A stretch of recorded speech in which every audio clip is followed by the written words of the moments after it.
Some of what you both said is making me think about our response to the election and the elevation in levels of anxiety and fear, a new sense of vulnerability for some people who had felt pretty safe and comfortable, and a renewed and heightened sense of vulnerability for a lot of people who already felt vulnerable. And I wonder if you could both reflect a bit on how you see your practice and communities of practice responding to and also changing as we move into this next period.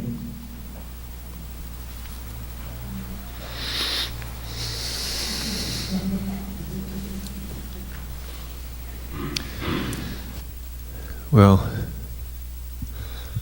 it's a pretty difficult time, and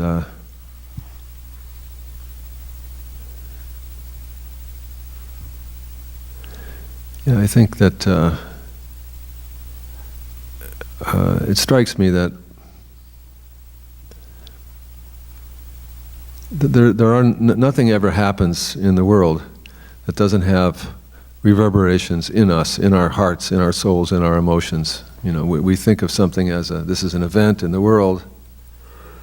I support it, I oppose it, but we usually don't think about all the ways that it hurts us and brings up powerful emotions. And I think in this election, more than any other election that I have ever experienced, it always happens, of course, but in this election, it's more visceral for more people. And so as more people feel these things, more people feel them. In other words, it's contagious. We activate each other's hopes and fears and anguish.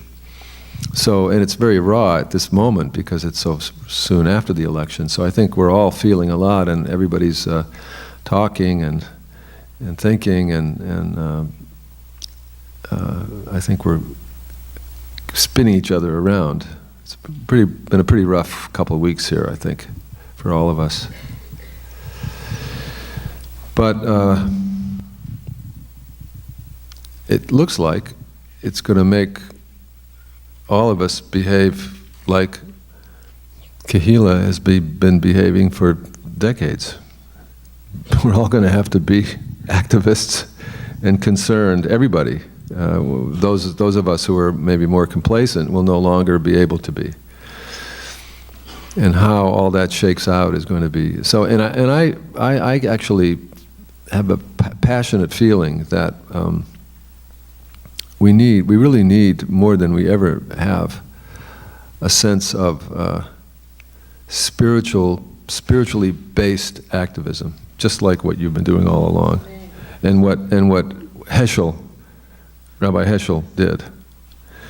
In other words, a passionate feeling for justice grounded in compassion and love and a committed spiritual practice which has discipline in it. Because otherwise it's not sustainable. And you get spun around by frustration and hatred, and you're vulnerable.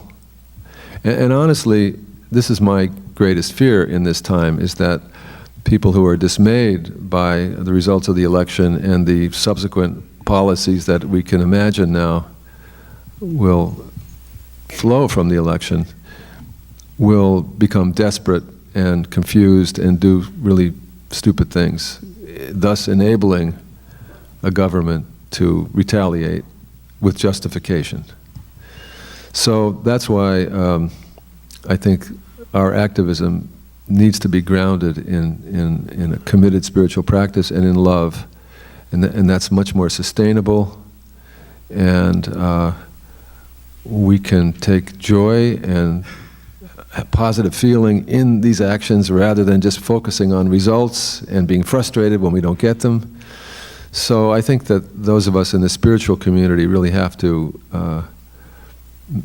speak up and inspire people that practice with us to be active in this particular way. So I actually think that at this time there's a special role for spiritual leaders, more than usual. But exactly what's going to happen and how we're going to do all this, I think it's very unknown right now. It's in a way the worst, because we don't really know exactly what's going to happen. And we're all we can all reasonably, I think, fear the worst, but we don't really know exactly what will happen.